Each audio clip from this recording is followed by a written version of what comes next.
پہلے میں اپنے گفتگو کا آغاز کروں آپ حضرات سے گزارش ہے کہ ایک مرتبہ سورہ الحمد اور 3 مرتبہ سورہ اخلاص کی تلاوت فرما کر تفضل حسین ابن شہادت حسین شہنثار حسین ابن تفضل حسین رحمت بیگم بنت سید نذیر نواب فاروق کی روح اشارے ثواب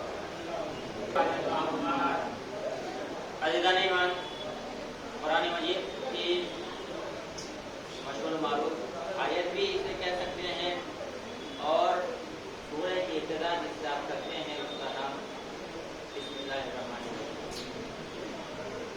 اگر آپ غور کریں اس مختصر سی آیت کے اوپر لفظ بسم اللہ الرحمن الرحیم کہ اس کا معنی ہے، جس کا ارتھ ہے شروع کرتا ہوں اس اللہ کے نام سے جو نہایت مہربان اور رحم کرنے والا ہے۔ عزیزان ایمان اگر آپ غور کریں پورے قرآن کا دل یاسین، یاسین کا دل والناس، والناس کا دل سورہ توحید، سورہ توحید کا دل بسم اللہ، بسم اللہ کا دل بے، اور بے کا دل بے کا نقطہ۔ میرے مولا نے فرمایا انا نقطہ تحت البا، میں اس بے کے نیچے کا نقطہ ہوں۔ عزیزو اگر آپ غور کریں اختصار کو مد نظر رکھتے ہوئے، تفصیل کو درگزر کرتے ہوئے اگر آپ غور کریں، مثال کے طور پر میں نے یہ لکھا، اس طریقے سے لکھا، اور لکھنے کے بعد آپ کسی بھی پروفیسر کو بلا کے لے آئیے اور اس سے کہیے کہ بھائی یہ کیا ہے، وہ پڑھ کے بتا دے تو نہیں بتا سکتا۔ بڑے سے بڑے انجینئر کو لے آئیے، وہ اپنی ساری انجینئرنگ یہاں فیل ہو جائے گی، اس کو یہ نہیں پڑھ سکتا۔ لیکن اگر میں یہاں ایک پوائنٹ دوں اور ایک بچے سے بھی پوچھوں یہ کیا ہے، تو بچہ یہی جواب دے گا کہ جناب یہ نقطہ ہے۔ کیا ہے یہ نقطہ ہے۔ عزیزو یاد رکھیے پوری کائنات علی کے بغیر کچھ نہیں ہے، کائنات کے بغیر بھی علی علی ہے۔ آج لوگ کہتے ہیں ہمیں قرآن میں علی دکھائی نہیں دیتا۔ عزیزو اگر آپ غور کریں گے قرآن مجید کے بے شمار آیتیں ایسی ہیں کہ اس میں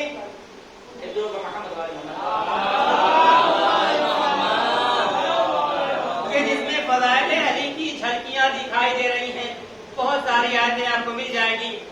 شاعر نے بڑا پیارا شعر کہا، جن لوگوں کو علی قرآن میں دکھائی نہیں دیتا وہ اس مصرے پہ غور کرے، یقیناً قرآن میں علی دکھائی دے دے گا۔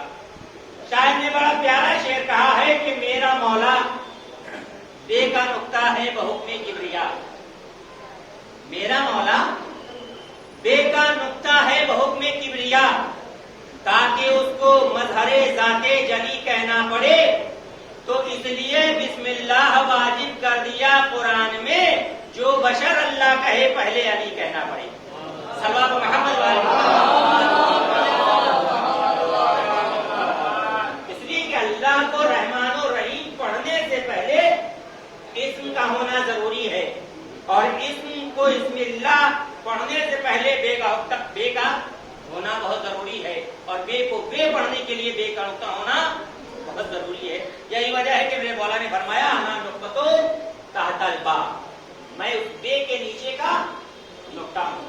اور یہ جو تاریخ نے لکھا، جو بچہ خلوص دل سے بسم اللہ الرحمن الرحیم پڑھتا ہے اس کی عظمت میں آپ کے سامنے ایک واقعے کے بیان کر کے عظمت بسم اللہ بتانا چاہوں۔ بڑا مشہور واقعہ، نبی ہے اپنے صحابیوں کے ساتھ ایک قبرستان سے گزر رہے ہیں۔ میں زیادہ وقت نہیں لوں گا، اختصار کو مد نظر رکھتے ہوئے اپنی رحمت کو تمام کر دوں گا۔ تاریخ میں لکھا نبی اپنے کچھ صحابیوں کے ساتھ قبرستان سے گزر رہے ہیں، اچانک نبی اپنے صحابیوں سے مخاطب ہو کر کہتے ہیں تو میرے صحابہ ایسا ہے کہ یہاں سے ذرا جلدی جلدی گزرتے چلو۔ صحابہ حیران پریشان، کیا بات ہے، قبرستان سے گزر رہے ہیں اور ہمارے لیڈر، ہمارے پیشوا، ہمارے نبی یہ کہہ رہے ہیں کہ جلدی جلدی گزر چلو۔ اور جب واپسی ہوئی تو واپسی میں نبی فرما رہے ہیں کہ اب ذرا آرام آرام سے یہاں سے گزرتے چلو۔ اب سے صحابہ حیران پریشان، ایک صحابی نے سوال کر لیا، یا رسول اللہ آپ یہ بتائیے معاملہ کیا ہے، ماجرا کیا ہے؟ ابھی تو جاتے وقت آپ نے کہا جلدی جلدی گزرتے چلو، اور واپسی میں ریٹرننگ میں آپ کہہ رہے ہیں کہ آرام آرام سے گزرتے چلو. آخر معاملہ کیا ہے، ماجرا کیا ہے؟ تو عزیز النبی نے جواب دیا، تمہیں معلوم ہے اس قبرستان میں ایک مردے کے اوپر اللہ اپنے عذاب کو نازل فرما رہا تھا. اللہ اپنے عذاب کو نازل فرما رہا تھا، اور میں ہوں رحمت للعالمین. اللہ کی یہ رحمت کو گوارا نہیں ہے کہ جہاں میرا وجود ہو وہاں اس کا عذاب نازل ہو، لہذا میں اللہ کے عذاب نازل کے درمیان میں حائل نہیں ہونا چاہتا تھا، لہذا میں آپ سب کے ساتھ جلدی جلدی گزر گیا. لیکن چونکہ اب اس مردے کے اوپر اللہ کی رحمت نازل ہو رہی ہے. پوچھنے والے نے پوچھا، یا نبی اللہ یہ بتائیے آخر ابھی تو عذاب نازل ہو رہا تھا، رحمت کیسے نازل ہونے لگی؟ نبی نے فرمایا، سننا چاہتے ہو تو سنو. مرنے والے کا ایک بیٹا تھا، مرنے والے کا ایک بیٹا تھا، اور آج اس کا بیٹا مکتب گیا ہے، اور مکتب جانے کے بعد اس نے صدقے دل سے بسم اللہ الرحمن الرحیم پڑھا ہے. اللہ کی رحمت کو یہ گوارا نہیں ہے کہ جس کی اولاد کی زبان سے بسم اللہ کے فقرے نازل ہو جائیں، اللہ اس کو عذاب میں مبتلا کرے. بسم اللہ الرحمن الرحیم کی وجہ سے اللہ نے وہ عذاب جو اس مردے کے اوپر نازل ہو رہا تھا اس کو رحمت میں بدل دیا. ایک درود محمد والے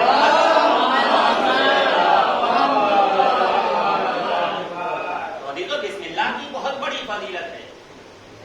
اور خود ابن عباس کہ جو چچا ہیں نبی اکرم کے، جب امام علی سے بسم اللہ کی تفسیر ہونے لگی تو خود بسم اللہ کی تفسیر کے لیے مورخین نے لکھا کہ اگر سارے قلم سارے طرف مثل قلم کے بن جائیں اور سارے دریا مثل سیاہی بن جائیں اور سارے جن و انس مثل رائٹر بن جائیں، پھر بھی بسم اللہ کی تفسیر کو وہ لوگ لکھ نہیں سکتے. اور یہ تو بسم اللہ بہت ہمیں دیکھنے میں چھوٹا سا یہ ٹکڑا لگ رہا ہے، لیکن اس کے اندر ٹھانٹے مارتا ہوا سمندر ہے کہ اگر انسان کوئی بھی کام بسم اللہ سے شروع کرتا ہے تو یقیناً اس کا کام کبھی بھی ادھورا نہیں ہوتا. وقت نہیں ہے کہ میں آپ کے سامنے پوری بسم اللہ کی تفسیر بیان کروں. عزیزو بسم اللہ بہت یہ چھوٹا سا دائرہ ہمیں دکھنے میں لگ رہا ہے، لیکن اس کے اندر بے شمار رموز پوشیدہ ہیں. اس بسم اللہ الرحمن الرحیم میں اللہ نے اپنی رحمانیت کا اعلان کیا ہے. اللہ رحمان ہے اور رحیم بھی ہے. رحمان کا مطلب کیا ہے اور رحیم کا مطلب کیا ہے؟ رحمان کا مطلب یہ ہے کہ اللہ دنیا میں سب پہ رحمان ہے، سب پہ مہربان ہے. جو اس کا مومن بندہ ہے اس کو بھی دے رہا ہے، جو اس کا مومن بندہ نہیں ہے اس کو بھی دے رہا ہے. لیکن رحیم کا مطلب کیا ہے؟ رحیم کا مطلب ہے کہ خداوند عالم آخرت میں صرف اور صرف انہی لوگوں کے لیے کام آئے گا کہ جنہوں نے عمل خیر انجام دیا ہے. جنہوں نے عمل شر کو انجام دیا ہے وہ اس بات کی امید نہ رکھیں کہ خداوند عالم ان کو بھی وہاں آخرت میں ان کے اوپر رحمت نازل فرمائے گا. نہیں عزیزو، چونکہ انہوں نے ویسا عمل ہی نہیں کیا ہے کہ جس کی وجہ سے وہ خداوند عالم کے رحمت کے مستحق ہوں. ایک درود محمد وال محمد.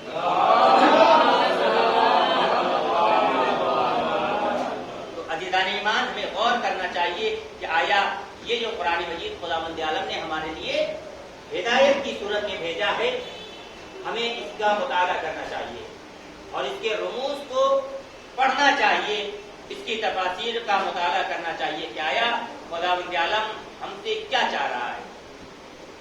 یہ دین اسلام صرف اور صرف اس لیے نہیں بنایا گیا کہ بس آپ آئے زندگی گزاریں اور اس دنیا سے رخصت ہو جائے. یاد رکھیے وہ دین ہی نہیں ہے جو آپس میں اختلاف پیدا کرنے کا سبب بنے. وہ دھرم نہیں ہے کہ جو آپس میں اختلاف کا سبب بنے. دھرم وہی ہوتا ہے جو اتحاد کی صورت میں ایک دوسرے کو جوڑتا ہوا نظر آئے، نہ کہ اختلاف کی صورت میں ایک دوسرے کو توڑتا ہوا نظر آئے. وہ دھرم نہیں ہے. اگر آپ غور کریں، میں ایک جملہ اور اس کے بعد یہیں سے ربط مسائل لوں گا. عزیزو اگر آپ غور کریں، آپ ہسٹری میں 2 جنگیں پڑھتے ہیں، آپ ہسٹری میں دو جنگیں بڑا مشہور ہیں، ہم مسلمانوں میں کربلا کی جنگ اور ہمارے ہندو بھائیوں کے درمیان مہابھارت کی جنگ۔ اگر آپ غور کریں گے کربلا کی جنگ کسی ہندو کی وجہ سے نہیں ہوئی اور مہابھارت کی جنگ کسی مسلمان کی وجہ سے نہیں ہوئی۔ مطلب کیا ہے؟ مطلب یہ ہے کہ ہمیں اپنوں کے درمیان یہ دیکھنا پڑے گا کہ ہمارے درمیان دشمن کون ہے جو ہمیں آپس میں لڑانا چاہتا ہے۔ ایک گروہ محمد والے محمد پر غور کریں کہ یہ دشمن ہمارے ہی درمیان پوشیدہ ہے، ہمیں آپس میں ہی الجھائے ہوئے ہے، ہمیں آپس میں ہی لڑا رہا ہے۔ ہمیں غور کرنے کی ضرورت ہے کہ آیا ہم کس صورت کو فالو کر رہے ہیں؟ آیا اتحادی صورت کو فالو کر رہے ہیں یا اختلافی صورت کو فالو کر رہے ہیں؟ اور یاد رکھیے جہاں اتحاد ہوتا ہے بڑی سی بڑی چیزیں اس کو نہیں بگاڑ سکتی۔ مثال کے طور پر آپ کے ہاتھ میں 5 انگلیاں ہیں، 5 انگلیاں ہیں، آج ایک انگلی کو کوئی بھی انسان بہت آسانی سے توڑ سکتا ہے، لیکن اگر ان 5 انگلیوں میں اتحاد ہو جائے تو اچھوں کی صورت کو یہ بدل سکتی ہے۔ کیوں؟ اس لیے کہ اس کے درمیان ابھی تک اختلاف تھا، جیسے ہی اتحاد ہوا بڑی سے بڑی طاقتیں اس کا کچھ نہیں بگاڑ سکتی۔ تو عزیزو آج جو ہمارے درمیان اتنے سارے اختلافات ہوئے ہیں، ہمیں ان اختلافات کو بھولنا پڑے گا اور آپس میں اتحادی صورت کو اپنانا پڑے گا۔ اور یاد رکھیے دین اسلام تو ایسا دین ہے جو انسانوں کی عزت کو، عفت کو، پاک دامنی کو سیو کرتا ہے، محفوظ کرتا ہے۔ وہ دین ہی کیا ہے جو لوگوں کی عزت سے کھیلے۔ ایک گروہ محمد والے بس عزیزوں میں نے اپنی رحمتوں کو سمیٹا تو دین اسلام ایک امن کا دین ہے۔ دین اسلام امن پسند لوگوں کا دین ہے، جو امن چاہتے ہیں وہ دین اسلام کو مانتے ہیں، اور جنہوں نے امن کو نہیں چاہا صرف زبانی مسلمان ہیں، وہ مسلمان ہی نہیں کہ جو نبی کی سیرت کو اپنے سیرت میں نہ ڈالے، وہ مسلمان ہی نہیں جو نبی کی سیرت پہ خود کو چلتا ہوا نہ دکھائی دے۔ اور عزیزو یہ دین اسلام یوں ہی ہمارے درمیان نہیں آیا، اس دین کو پھیلانے کے لیے ائمہ طاہرین نے بے شمار مصیبتوں کا سامنا کیا ہے۔ بس عزیزو 2 جملے مسائل کے اور آپ کی رحمت تمام۔ تاریخ بتاتی ہے کہ نبی کا نواسا، زہرا کا لال، علی کا دل بند، کہ جس نے اپنا سب کچھ قربان کر دیا اس لیے کہ دین اسلام باقی رہے، نانا کی شریعت باقی رہے۔ عزیزو یہی وجہ ہے کہ کربلا کے میدان میں حسین نے اپنے 32 سالہ حسین نے عباس جیسے شیر کو نشاور کر دیا دین اسلام کو۔ ارباب اعزاز صرف عباسی کو نہیں بلکہ حسین اس سخی کا نام ہے کہ جس نے دین اسلام کے لیے اپنے 18 سالہ جوان علی اکبر کی قربانی بھی پیش کر دی۔